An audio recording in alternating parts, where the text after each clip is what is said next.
if you're on the internet and you actually are one of the few that pay attention to accountants, you probably hear us all the time talking about the importance of clean books, make sure your books are clean. We say the same thing a million different ways, and I know for a lot of small business owners who have bookkeepers, they think that means they're good. It's like, yeah, I got somebody for that, so I know I got clean books, blah, blah, blah, whatever.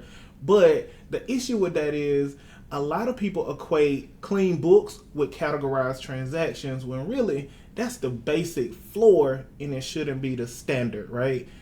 Clean books are a decision-making tool. If you can't pull up your books really quickly and answer some key questions that we'll get to later in the video, you're really like struggling. Your books aren't clean, they're just categorized. And categorizations can also be good, bad, helpful, unhelpful, and a lot of other things. But before I go too deep into the video, I'm Albert.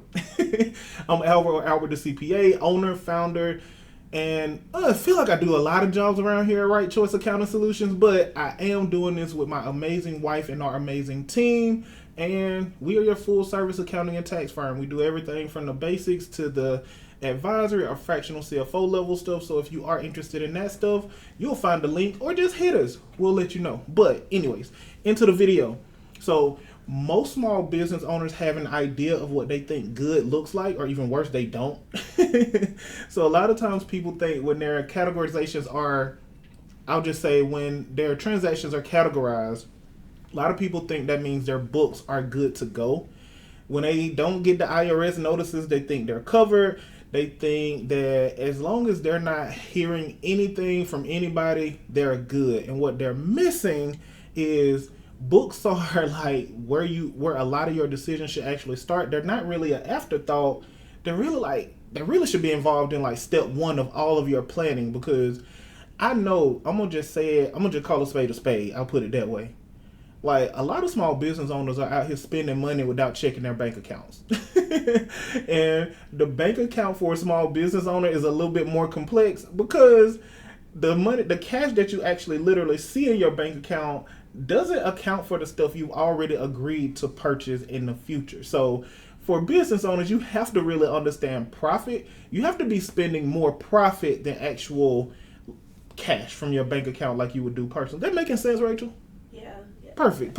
So I want to make sure I ain't losing nobody in just that. But because a lot of accountants, we say these things, but we think about it in the accounting term. We don't necessarily think about it in like what a person hears. So when I say spending money you ain't got, I'm not talking about pulling up your bank account and looking in there to see if it's there, because that number is misleading. That don't tell you about payroll for next week. That don't tell you about the marketing person you said you pay on the first of every month. That don't tell you about a lot of the things that you've already committed to that, literally just haven't cleared yet.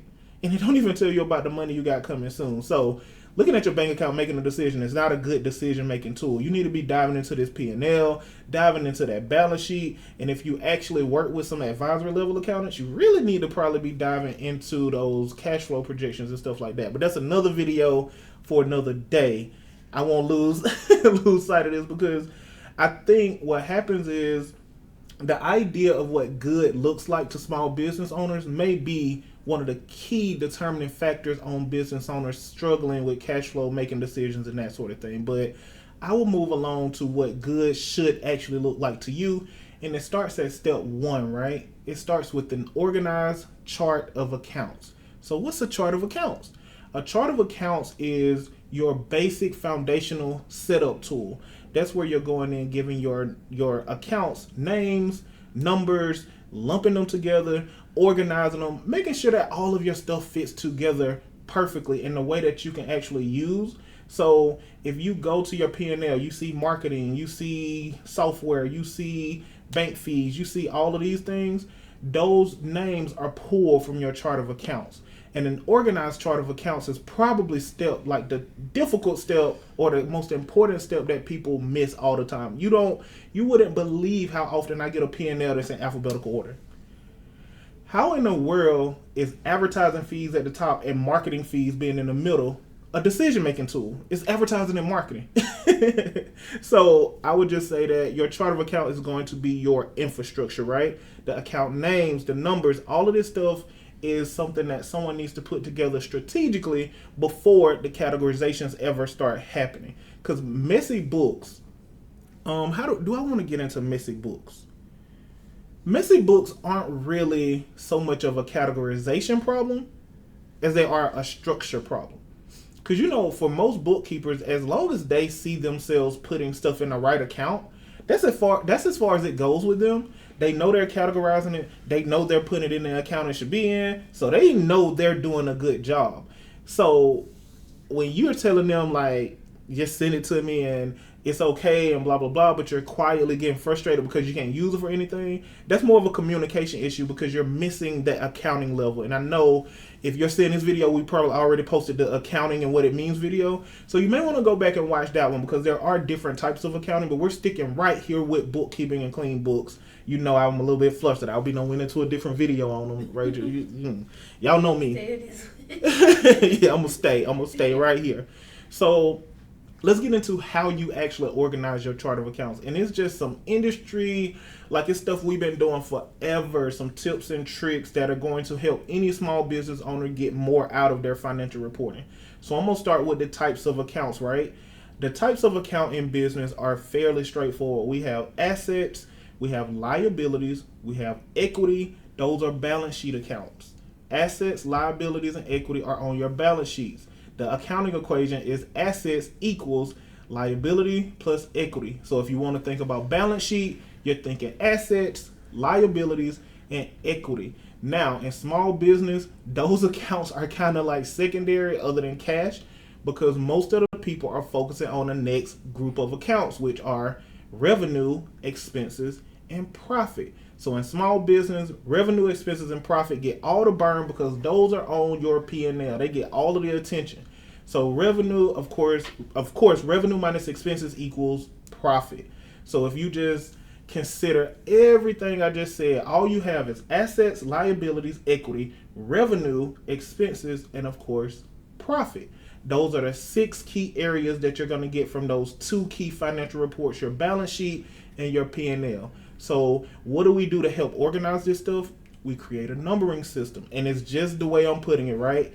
Assets start with a 1, and depending on the size of the business, that can be 1,000, that can be 10,000, that can be 100,000. If you have a whole lot of assets and a whole lot of liabilities, maybe you go to a higher number. Most of the people that we work with at Right Choice is going to be either 1,000 or 10,000, just depending. So assets are 1s, liabilities are 2s. I know you know where I'm going with this. Equities are 3s, revenues are 4s, and then your expenses, since there are so many potential expenses, they're 5 through 9s. And of course, profit doesn't really require an account number because it's not an organizational tool. It's not something that you have to organize. It's literally just a result. And what makes the result profit different from the result equity is because equity is actually something that you can put money into and take it out. But to summarize, assets are 1, liabilities are 2, equities are 3, revenues are 4, expenses are 5 through 9. And that can be 100,000, 10,000, 100,000, whatever. But just starting there is going to give you a real big head start because you know off top things are going to be organized in a numerical system. Now, secondarily, you want to lump things that go together. So I like to use marketing. I like to use sometimes payroll and marketing. But I'm going to start with marketing because I know everyone who watches this will understand the basics of marketing. And I may even do payroll as well. But in marketing, you have your social media advertising. Depending on the type of business, you may do some TV media advertising. You may pay some marketing contractors. There are different areas of advertising and marketing that you may invest in. I won't complicate it. So the way that we do that is we create what we call parent accounts. So for example, we know we're talking advertising and marketing expense. So we already know that's going to be 5 through 9. Let's just say we make it 6,000. So we'll have what we call a parent account, 6,000 advertising and marketing expense. And then we'll have sub accounts, right? Just so we're not just putting stuff all over the place.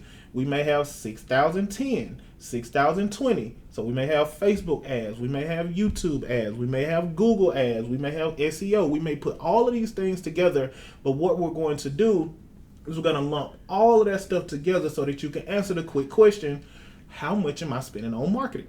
You know, it goes just like that. You don't. It's not helpful if you pull up your P&L and your advertising expenses are at the top, and your marketing expenses are in the bottom, and your Facebook marketing is in the F's, and your SEO is in the S's. You know what I mean? But I get that way too often from people that have poor communication and are really just frustrated because they're investing money in these services and they really don't see the value they're getting. So it starts here, right, with the structure. And as you can see, this isn't complicated, like strategic stuff. We're not even talking about the kind of stuff that we do around Right Choice on a day-to-day. We're just talking about the setup. Like, the setup is what gets you super clean books. So moving along, we already hit the organizational system. We already hit strategic grouping.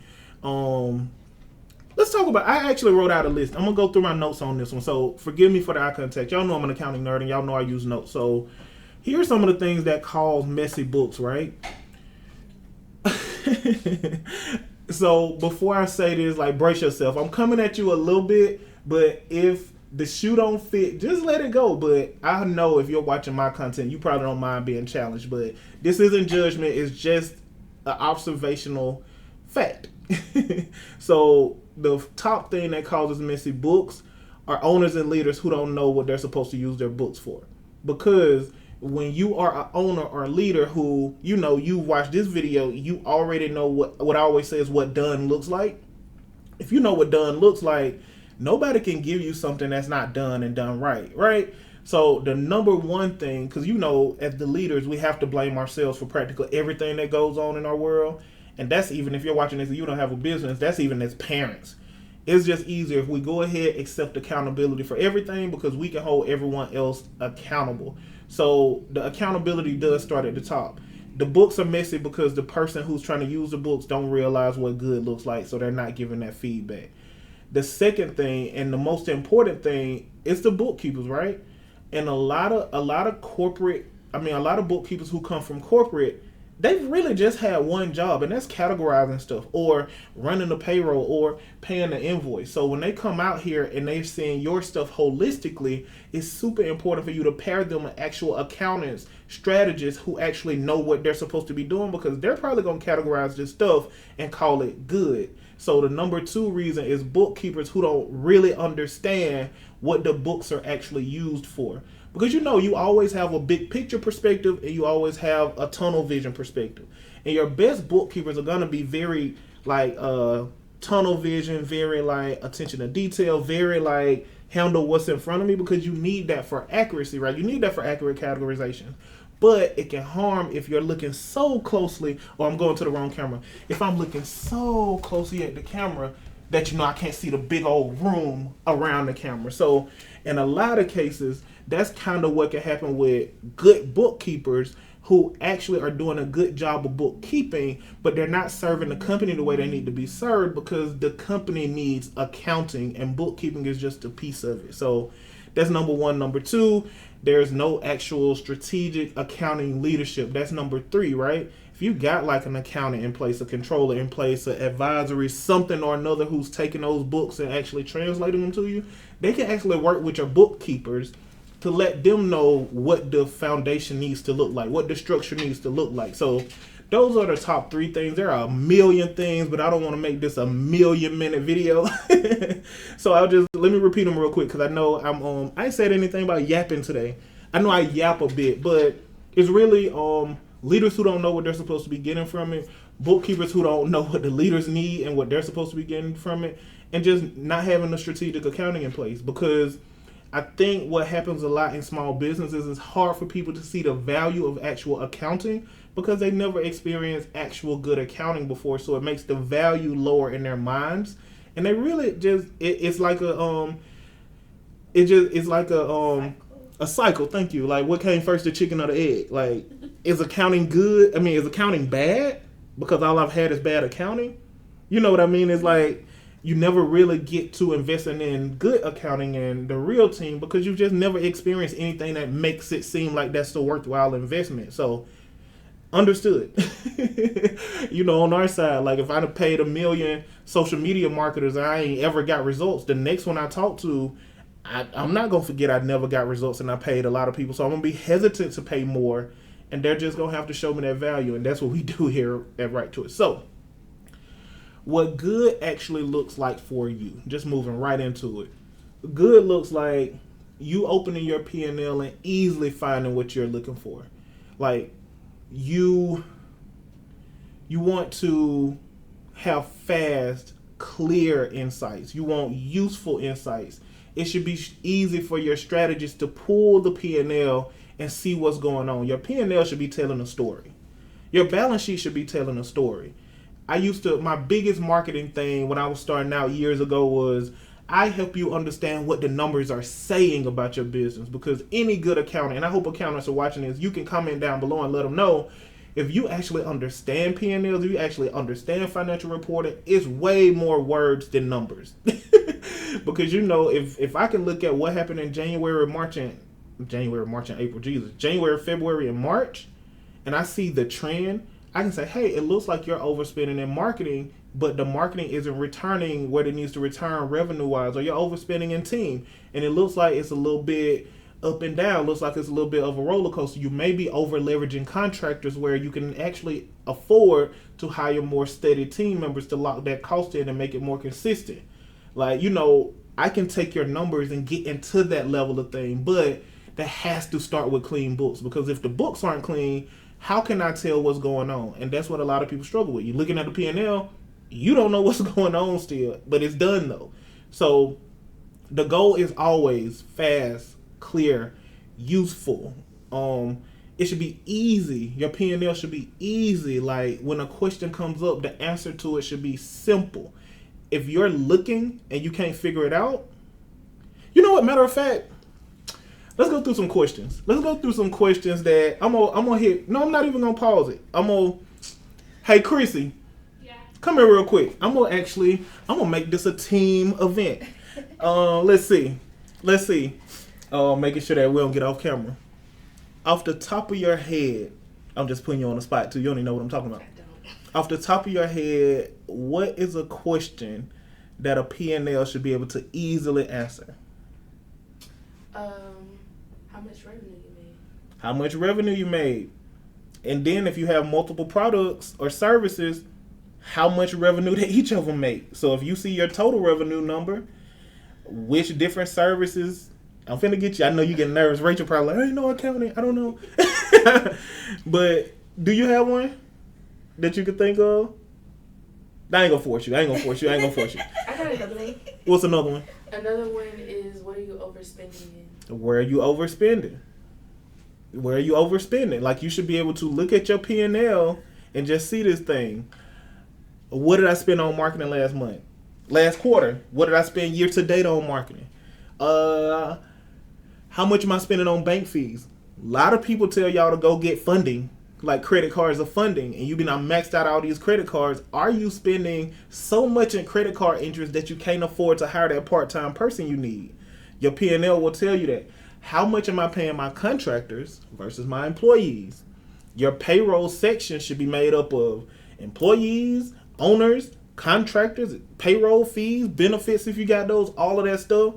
And you should be able to see any of that stuff just by pulling it up. It should be something that's in your QuickBooks. Like, you should just be able to go grab it, or be like, hey, can you send me my P&L real quick to if you got the kind of team that we are.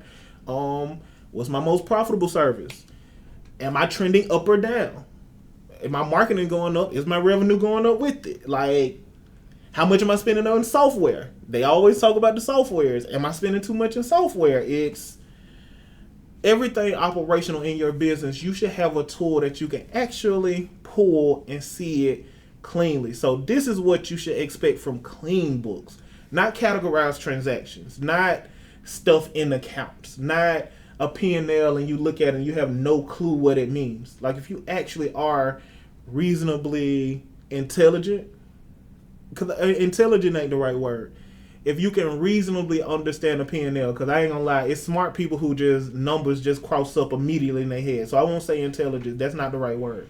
But if you can reasonably understand, like, the P&L, you should be able to find what you're looking for there. Anything else, Chrissy?